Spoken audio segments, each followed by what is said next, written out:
Halo guys, selamat datang di channel Pojokan Purpose. Di edisi video kali ini kita akan membahas sosok Ismail Haniyeh, figur penting Hamas yang tewas dalam sebuah serangan saat berada di Iran bulan lalu. Bagi Hamas, kepergian Haniyeh menjadi satu pukulan telak karena Haniyeh adalah tokoh senior, pemimpin dan pelobi handal yang warawiri ke negara-negara Timur Tengah untuk mencari dukungan bagi Hamas. Hubungan yang terbentuk antara Hamas dengan Iran menjadi bukti peran sentral yang dimiliki oleh seorang Haniyeh dalam mencari sekutu internasional. Haniyeh aktif berkunjung ke Iran dalam beberapa waktu terakhir, menyusul meningkatnya ketegangan antara Palestina dengan Israel, terlebih setelah meletusnya Perang 7 Oktober. Sementara bagi Iran, kematian Haniyeh tidak hanya membuat negeri rezim Syiah itu kehilangan sosok penyambung hubungan dengan Hamas, tapi juga seakan menampar muka Iran dan membuatnya malu.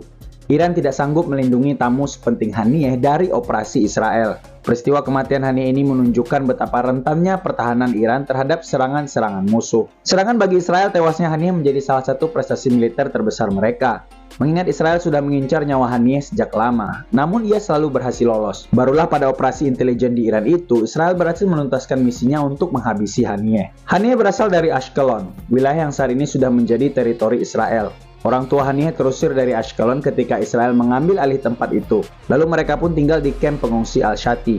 Disitulah Ismail Haniyeh ini lahir. Ia tumbuh merasakan kerasnya hidup di kamp pengungsi dan melihat bangsanya menderita oleh operasi Israel. Seperti layaknya anak-anak pengungsi Palestina pada umumnya, Haniyeh dididik di sekolah yang dijalankan oleh Badan PBB untuk Palestina, UNRWA, yang juga menyediakan makanan dan kebutuhan medis bagi kamp pengungsi.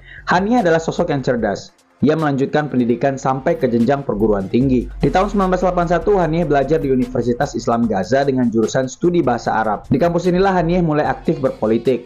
Haniyeh memimpin gerakan mahasiswa yang terafiliasi dengan Ikhwanul Muslimin, organisasi politik Islam yang berasal dari Mesir. Ideologi Ikhwanul Muslimin inilah yang menginspirasi lahirnya organisasi Hamas. Hamas dibentuk pada tahun 1987 oleh Syekh Ahmad Yassin, dan Haniyeh menjadi salah satu anggota pendiri mudanya. Nah, berdirinya Hamas ini berbarengan dengan pecahnya peristiwa Intifada pertama, yaitu gerakan perlawanan warga Palestina terhadap pendudukan Israel. Israel pun mulai memantau pergerakan Haniyeh sejak saat itu. Haniyeh pertama kali ditangkap oleh otoritas Israel pada tahun 1988 karena keikutsertaannya pada peristiwa Intifada yang pertama. Haniyeh dijatuhi hukuman penjara selama 6 bulan. Setelah lepas dari tahanan, Israel ternyata masih menganggap Haniyeh sebagai ancaman yang nyata. Haniyeh kembali ditangkap pada tahun 1989 dan kali ini Israel memberikan hukuman penjara yang lebih panjang. Di tahun 1992, Israel mendeportasi Haniyeh ke Lebanon Selatan bersama ratusan tahanan dari kelompok Islamis Palestina lainnya. Deportasi ini menunjukkan betapa berbahayanya sosok Haniyeh di mata Israel, sehingga ia harus dijauhkan dari Gaza. Peluang damai antara Israel dan Palestina tercipta lewat perjanjian Oslo tahun 1993. Pada momen itulah Israel melepaskan Haniyeh dan memulangkannya ke Gaza. Haniyeh kembali ke kampusnya dan bekerja sebagai dekan di sana. Jalan Haniyeh menuju puncak kepemimpinan Hamas mulai terbuka ketika Haniyeh menjadi sekretaris pribadinya Syekh Ahmad Yassin di tahun 1997. Sejak saat itu, Haniyeh pun menjadi kaki tangan kepercayaan Syekh Yassin. Keduanya beberapa kali menjadi target operasi pembunuhan Mossad. Syekh Yassin tewas terbunuh pada tahun 2003, sedangkan Haniyeh berhasil lolos dari maut. Sejak saat itu juga Haniyeh naik ke jajaran tampuk pemimpin Hamas. Hamas mengikuti pemilu Palestina pada tahun 2006. Dengan mengeksploitasi masalah korupsi dan ketidakbecusan di tubuh otoritas Palestina, Hamas berhasil memenangkan suara mayoritas dan menguasai kursi di parlemen. Dengan kemenangan itu, Hamas berhak mendapatkan kursi Perdana Menteri yang membawahi seluruh wilayah Palestina dari Gaza sampai tepi barat. Kursi Perdana Menteri itu pun diduduki oleh Ismail Haniyeh. Namun negara-negara barat tidak suka melihat Palestina dikuasai oleh Hamas. Mereka langsung membekukan bantuan kepada Palestina. Kondisinya jadi semakin buruk ketika faksi Fatah yang selama ini menjadi pemegang otoritas Palestina tidak mengakui kekalahannya dari Hamas dalam pemilu 2006. Di tahun 2007, Presiden Mahmud Abbas dari faksi Fatah membubarkan pemerintahan Haniyeh dan mencopotnya dari kursi Perdana Menteri. Inilah yang menjadi awal perpecahan besar di tubuh Palestina. Hamas tidak mau melepaskan kontrolnya atas Gaza, sehingga otomatis sejak saat itu Fatah hanya menguasai wilayah tepi barat. Haniyeh pun menjadi pemimpin de facto di Gaza. Haniyeh memimpin Gaza selama 10 tahun, dari tahun 2007 sampai 2017. Selama periode itu, Gaza benar-benar menjadi ancaman yang serius bagi Israel.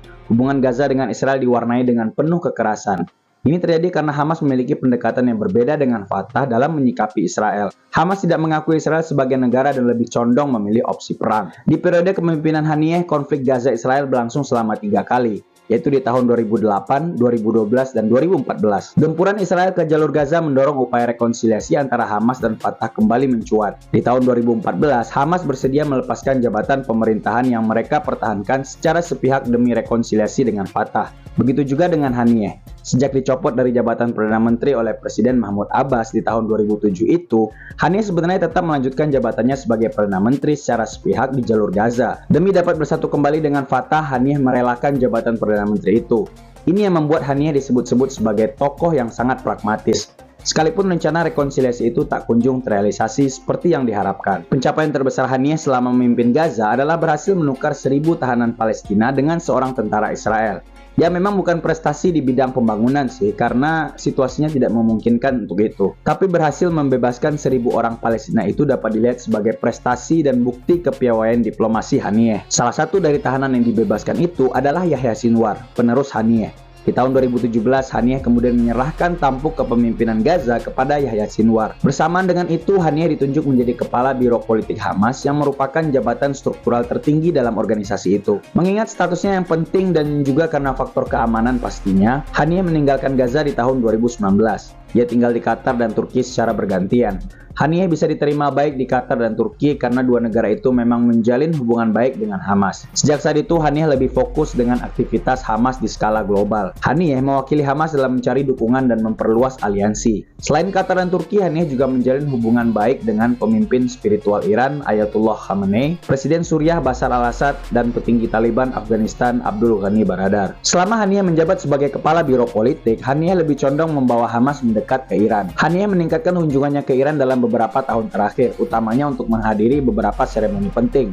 Seperti misalnya di tahun 2020 ketika Jenderal Garda Revolusi Iran Qasem Soleimani meninggal dunia, Haniyeh hadir dalam pemakamannya. Lalu saat Presiden Iran Ebrahim Raisi dilantik pada tahun 2001 lalu dan juga ketika Raisi dimakamkan akibat kecelakaan helikopter, Haniyeh juga terlihat hadir dalam dua momen itu. Bahkan insiden yang membuat Haniyeh meninggal dunia pun itu terjadi saat dia menghadiri pelantikan Presiden Iran yang baru. Haniyeh pernah secara terang-terangan menyebut betapa signifikan bantuan Iran kepada Hamas. Dalam salah satu kesempatan wawancara dengan Al Jazeera, Haniyeh menyebutkan Iran telah memberikan bantuan sebesar $70 Amerika untuk mengembangkan misil dan sistem keamanan Hamas. Bantuan militer inilah yang membuat Hamas akhir-akhir ini mampu menembakkan lebih banyak roket ke Israel dan berhasil memodernisasi pasukan bersenjata Hamas di jalur Gaza. وهنا أخص الجمهورية الإسلامية في إيران التي لم تتوانى من دعم المقاومة وإسنادها ماليا وعسكريا وتقنيا. Otomatis kepergian Ismail Haniyeh ini tentu membawa kerugian besar bagi pengembangan organisasi Hamas ke depannya. Mengingat Haniyeh adalah pemimpin juru runding Hamas dan broker handal yang berperan mencarikan dana. Oke, jadi sekian dulu video kita untuk kesempatan kali ini. Semoga dapat memberikan manfaat bagi kita semua. Sampai ketemu lagi di edisi video berikutnya.